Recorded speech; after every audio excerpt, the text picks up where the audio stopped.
All right, we got Broshmo in the house, baby.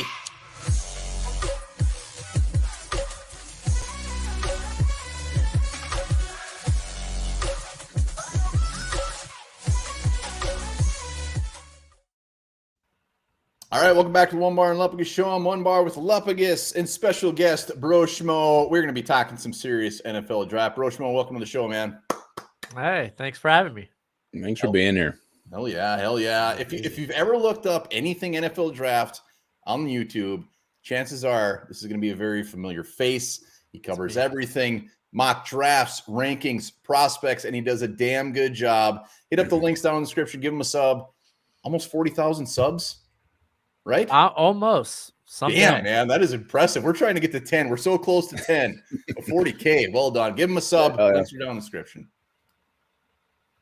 All right, let's get this thing started. So I want to talk to you about Will Levis, a name that's starting to get steam around Vikings circles. Is there any chance in hell Will Levis falls to pick 23? No. Dreams are dashed. Just quickly. No chance in hell. All right, good. I mean, does he get out of the top 10?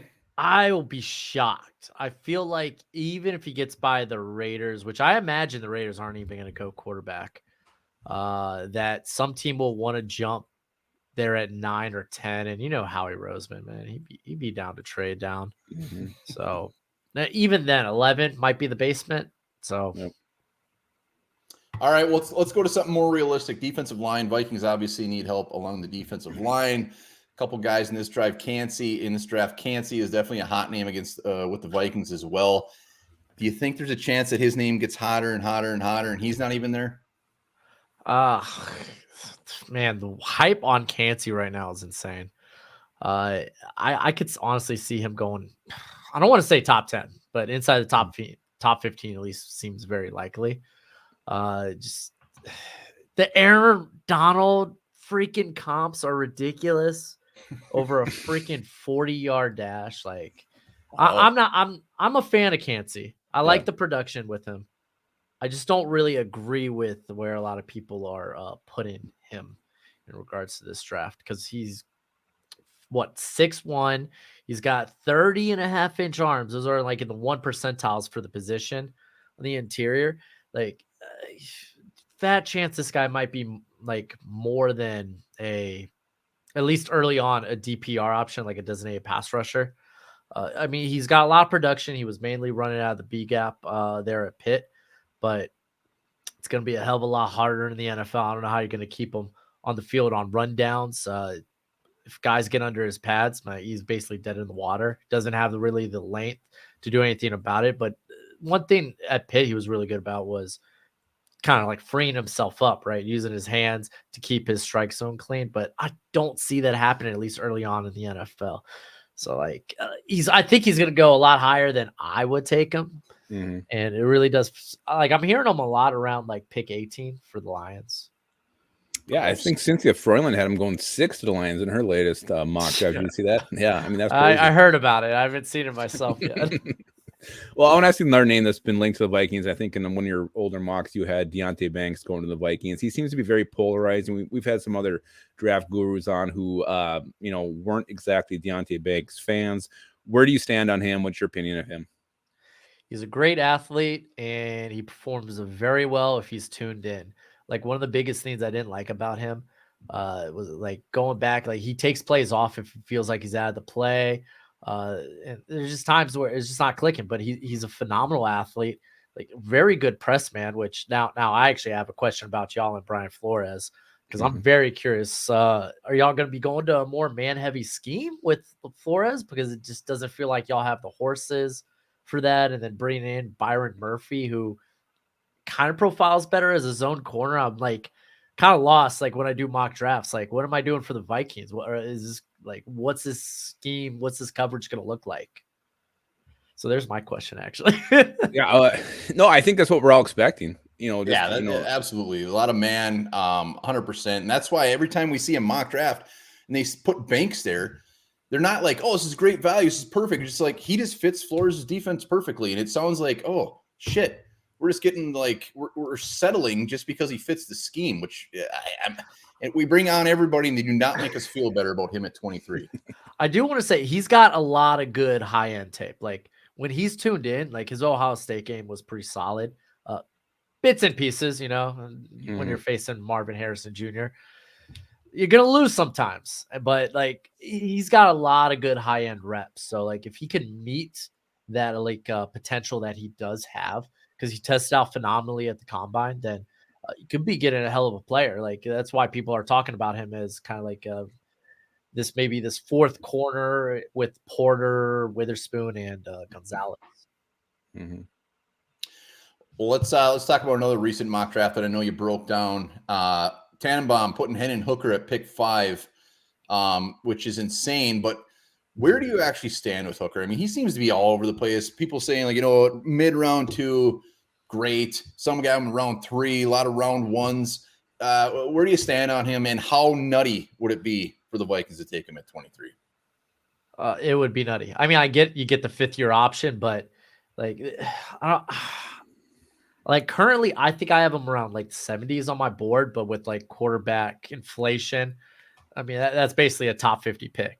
But and I think that's the right spot to look at him for, because like he's not a guy that's gonna have to like that can start early. He comes from a very gimmicky offense that he ran very efficiently. I'm not saying he can't, like he'll go into the NFL. It's like he's speaking a different language. Like it's just gonna be that that learning curve when it comes to learning an NFL playbook and actually going through the reads and whatnot. He's not going to see the same type of separation as he was granted there in Tennessee. This guy was basically thrown to like garage door size windows with Hyatt and Tillman out there. So there's going to be a lot of that. He's got a good arm. Sometimes he struggles to drive the ball downfield, but it's not too much. It's kind of like here and there. But the older prospect, the tools are the tools. Like they're not going to get better. I guess he's kind of a running quarterback. He's not like a guy that's going to break from the pocket and run. Like you could force him out. He's not like a quick twitch guy, but definitely a guy once he gets going, man, he's going to be hard to stop. As I mean, saw that in college, man. He was ripping off a lot of big gains there, but yeah, man, like I don't like that in the first round. Let me ask you this. If he was 22 right now, would that make that big of a difference? Oh yeah, because then you're dealing with upside there. Because like typically you look at a 21 or a 22-year-old and you're like, okay, they can get better from here in terms, maybe they can grow, put on more weight, they're increase their arm strength and stuff like that, opposed to these guys that are like 23, 24, 25. Typically what they are is what they are. And that's what they're going to look like in the NFL. Of course, you know, changing the way they play the game, that'll make a big difference. But in terms of what they bring in speed, power, velocity and stuff like that, that won't change too much. Oh, man. Yeah, so we touched on quarterback, D-line, corner. Another position the Vikings could go in round 1 is wide receiver. If we don't get that guy at 23, who are some guys at day 2 the Vikings should be looking at? Oh, and y'all are day 2, pick 80 something, right? 87, I think. 87. Yeah. Damn. There's a lot of fun guys. Honestly, that's kind of where the receiver classes gets very sexy. Like you get your guys like A.T. Perry out of Wake Forest. Really good. Yeah, really, like, honestly, better than you would expect launch speed. He's just, as a route runner, it's kind of like, sometimes he's kind of like, kind of there, kind of good with it, kind of slick. Other times he's a bit clunky. I feel like he gets too fancy with it sometimes, but I mean, he's got ridiculous catch radius. Also a theme of this wide receiver class, like it's not the most sure-handed wide receiver class. So like there's going to be guys that are like these 8 to 10% drop rate guys. So they're not the most, they're not going to be the most sure hands, but I love A.T. Perry. I really like Michael Wilson, who struggled with injuries the last 2 years, but had a really good Senior Bowl, tested out well for a big receiver, really good release package on him. I like Marvin Mims too, but again, you're dealing with a smaller slot option. Feel like with the Vikings, you're probably looking for more of an outside wide receiver. Because, I mean, it's been Osborne that's been in the slot, right, for y'all? Yep. Yeah, so you're probably looking for that outside. So, yeah, maybe even Jonathan Mingo at Ole Miss, another guy with size, tested out really well, but also kind of bricks for hands. So, Cedric Tillman, actually, I almost forgot about mentioning them earlier. How do you like Rice? Another from guy that's SMU? Man, I want to like Rice. This dude's a tough competitor. It's just he doesn't know how to separate. He almost wants to be like hand fighting with corners down the field. He just can't separate, and when you can't create those windows, you're not gonna get thrown to. I really like him after the catch. I know he tested out well, but it's just like, man, a lot of his tape is just him struggling to create space. So, like, I think I like Rice better early day 3. Oh, nice. All right. Once again, we got Broshmo. Hit up the links down in the description. Give him a sub. Let's get him to 40,000 subs probably by the end of the show. Yeah. A couple more for you. It's a good timeline. Couple more for you. Give us somebody, not to go all Debbie Downer on you, but somebody that could possibly fall further than anybody expects, and you won't be surprised. Ooh, further than anyone. Well, I feel like Brian Brazie's kind of that guy. Really? Right now. We love him. Yeah, man. He could, no kidding. His best football. It's ahead of him. He came out the gates really good as a freshman. He's got the tools. He's got good short area quicks. It's just he's very unpolished. He kind of seems like the same player he was as a freshman. Sophomore year had the ACL injury. Kind of looked like he was on the same way in terms of production after 4 games. But the ACL injury comes back for a junior year. DC changed there at Clemson as Venables went to Oklahoma, and just wasn't nearly as productive. But he was also being asked to do a lot of different things. He was more so like kind of the can opener for the defense. Really allowed guys like KJ Henry, Tyler Davis, even Jeremiah Trotter get in there for blitzes or stunts and stuff. It really opened up production a lot for a lot of people. But they look at that production. They look at that. Oh, look at he's missed games. I always get, he's injury prone, and I don't understand. I don't get how people say that or why people say that. He had the ACL, and then this year he had the tragedy with his family, and I think he was dealing with kidney infection, which kind of played a part also with what was going on with his family and his health. But then he played through a shoulder injury at the end of the year. What are these dots people are connecting?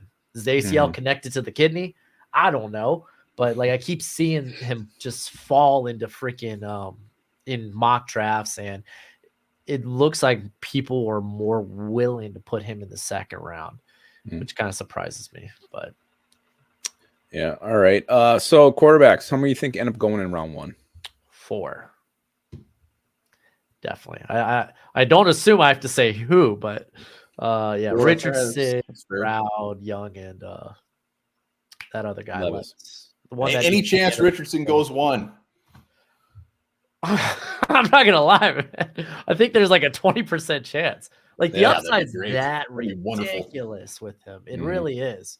I know the accuracy is crap. I came into the season thinking, because we only had a small sample size of Richardson going into 2022, and I was like, I feel like it's more his anticipations just kind of crap. He's laid on a lot of throws, and then as this year got started, I was like, oh no, yeah, he's kind of everywhere when it comes to throwing the football.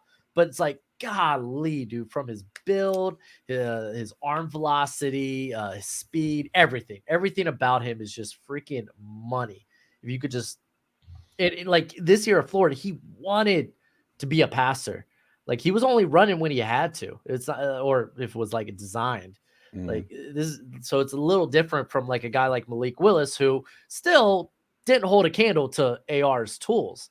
So it's a nice little project. And honestly, with Richardson, I'm not opposed to starting him early either.